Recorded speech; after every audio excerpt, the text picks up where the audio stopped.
Vamos a retomar esta serie de vídeos de Kaixo TV, centrándonos en la relectura de un libro de la escritora sueca Selma Lagerlöf.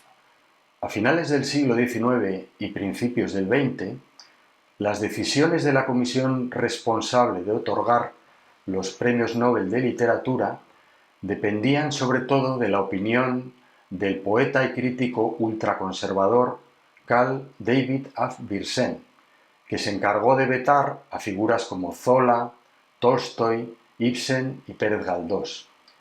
Consiguió que se rechazara a Selma Lagerlöf varias veces, pero finalmente, por la insistencia de un número creciente de personas, tuvo que aceptar que su compatriota se convirtiera en la primera mujer que obtenía el Premio Nobel de Literatura, concedido en atención al noble idealismo, la riqueza imaginativa y la belleza formal que caracterizaban a su obra. Selma Lagerlöf nació en 1858 en un ambiente campesino. Desde niña, atraída por cuentos y leyendas locales, se aficionó a escribir. La muerte de su padre ocasionó la ruina de su familia y se vio obligada a irse de sus tierras para dedicarse a la enseñanza. Más adelante, cuando se lo pudo permitir, recuperó su antigua granja y vivió allí hasta que murió. Su primera novela, la saga de Gösta Berling, se publicó en 1891 y fue un gran éxito. Eso ayudó a que obtuviera una beca que permitió que abandonara la enseñanza y residiera en Italia una temporada. Fue una activa feminista y defendió el sufragio universal e igualitario. Hay que tener en cuenta que en Suecia el voto femenino no se autorizó hasta 1919. En España habría que esperar hasta los años 30. Selma Lagerlöf siempre apoyó las causas que consideraba justas. En 1937, por ejemplo, envió una adhesión al Congreso de Escritores Antifascistas de Valencia, al que no asistió por motivos de salud. Falleció en 1940, en plena Segunda Guerra Mundial, no sin antes haber ayudado a escapar de la persecución nazi a varios intelectuales alemanes que se refugiaron en territorio sueco. El maravilloso viaje de Nils Holgersson a través de Suecia, el libro más famoso de Selma Lagerlöf, fue publicado en 1906, después de que en 1902 las autoridades escolares suecas encargaran a su autora que hiciera un texto que ayudara a que los niños aprendieran la geografía de su país.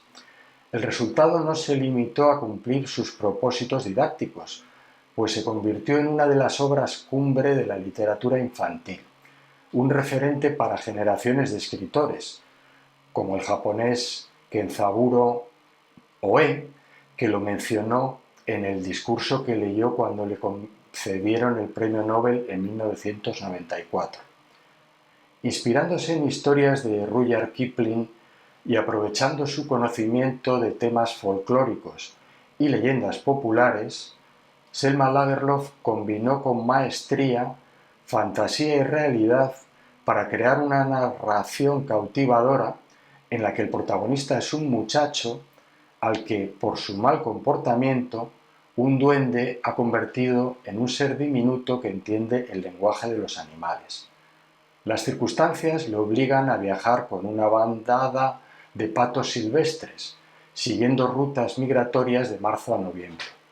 En esos meses vivirá muchas aventuras y descubrirá lugares muy diversos junto a personajes inolvidables, como Oka de Kebnekaise, Esmirra la zorra, Bataki el cuervo y la cigüeña a la que llaman Señor Ermenrik.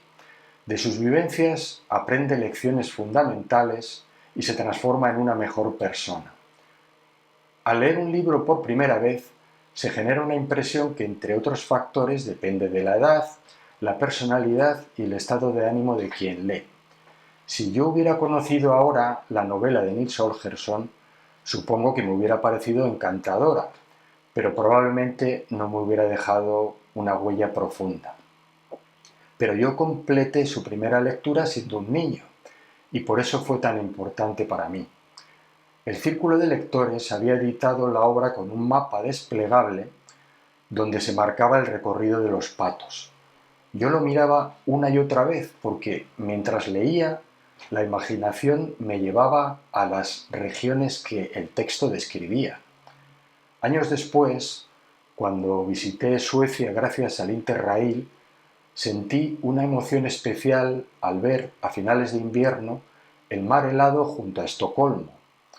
Y otro día, mientras el tren me llevaba más allá de Kiruna, hacia el Parque Nacional de Abisko, el recuerdo de Nils Holgersson me acompañaba, reforzando la belleza del paisaje. Obelix, el personaje de cómic que se cayó de pequeño en el caldero del druida Panoramix, debido a eso padecía un efecto de la poción mágica que se volvió permanente en su caso, al contrario de sus compañeros. Algo parecido me sucedió a mí con el maravilloso viaje de Nils Holgersson. Podría decir que de niño me caí dentro de ese libro y eso me causó un efecto para toda la vida. Afortunadamente, mientras Obelix debe evitar nuevos contactos con la poción mágica para no padecer desagradables trastornos, yo puedo leer el libro de Selma Lagerlöf cuantas veces quiera y siempre con agrado. El fragmento que hemos elegido para la relectura corresponde a un capítulo en el que Nils se encuentra en la isla de Åland y una noche, escondido en un molino de viento, escucha la conversación de dos pastores. La isla de Åland tiene una superficie de 1.342 kilómetros cuadrados y es muy alargada. Su forma me recuerda al mapa de Chile a pequeña escala. Por cuestión de tiempo no leeré toda la conversación de los pastores. Me limitaré a unir el principio y el final. Creo que eso es suficiente para transmitir el lirismo de la escena. Descansaba al pie de uno de los numerosos molinos de viento que se levantaban en la llanura, cuando se aproximaron dos pastores, escoltados por sus perros y precedidos de un rebaño de corderos. El muchacho no se inmutó por eso, pues se hallaba bien oculto en las gradas del molino. La casualidad hizo que los dos pastores se sentaran en la misma escalera, y Nils tuvo que permanecer en su sitio hasta que se marcharon.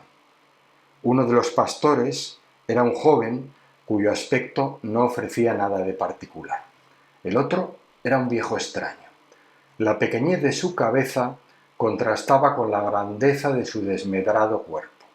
Los rasgos de su cara eran dulces y reflejaban la dulzura de su corazón. Hubiérase dicho que aquella cabecita no pertenecía a tal corpachón. El viejo permaneció un instante silencioso, fijando en la lejanía su mirada infinitamente cansada. Después se puso a conversar con su camarada. Este había extraído de su saco pan y queso para cenar. Nada respondía a las palabras del otro, al que escuchaba pacientemente. «Quiero decirte algunas cosas, Eric», dijo el viejo. «He reflexionado y creo que antiguamente, en los tiempos en que hombres y bestias eran más grandes que ahora, las mariposas debieron ser inmensamente grandes. Una vez hubo una mariposa que medía varias millas. Sus alas eran anchas como lagos azules, como reflejos de plata, y tan bellas que los otros animales se detenían a contemplarla cuando volaba. La desgracia quiso que llegara a ser demasiado grande. Sus alas sosteníanla difícilmente, mas todo hubiera ido bien si hubiese tenido la prudencia de no volar más que sobre tierra. Pero un día se aventuró sobre el Báltico y a poco el aire de la tempestad azotaba sus alas. Ya adivinarás, Eric, lo que debía ocurrir estando expuestas las frágiles alas de la mariposa al furor de una tempestad en el Báltico. Las ráfagas de viento le arrancaron las alas, arrastrándolas lejos, y la pobre mariposa cayó al mar, y llevada y traída por las olas, fue a morir sobre algunos escollos de la costa de Smaland, donde yace tendida a lo largo. Yo supongo, Eric, que si el cuerpo de la mariposa hubiera reposado sobre tierra, hubiérase podrido pronto y convertido en polvo. Pero como cayó en el mar, se ha impregnado de cal y sus restos son duros como la piedra. Recuerda las piedras que hemos encontrado en la ribera y que no son más que gusanos petrificados. Creo que esto mismo es lo que le ha pasado al cuerpo de la mariposa grande, y hasta pienso que se ha transformado en una roca larga y estrecha que hay en medio del Báltico. ¿Qué te parece todo esto? Calló sin espera de una respuesta, pero su camarada solo dijo tras un movimiento de cabeza: «Continúa y dime a dónde quieres ir a parar». Observa, Eric, que Åland, donde vivimos los dos, no puede ser otra cosa que el cuerpo de aquella mariposa. No hay más que fijarse un poco para ver que la isla es una mariposa. En el norte se descubre el cuello estrecho y la cabeza redonda. El sur es el abdomen, que primero se ensancha, después disminuye y acaba en punta. Se detuvo un momento y miró inquieto a su camarada, deseoso de adivinar el efecto que hubiérale causado tal aseveración. Pero el joven continuó comiendo pan y queso y solo le hizo un signo, invitándole a proseguir su relato. «Yo quisiera saber», prosiguió el viejo, «si se le habrá ocurrido a alguien proveer a los molinos de alas tan grandes que pudieran llegar al cielo, tan grandes que tuviesen bastante fuerza para arrancar a la isla del mar y hacerla volar como una mariposa entre las mariposas».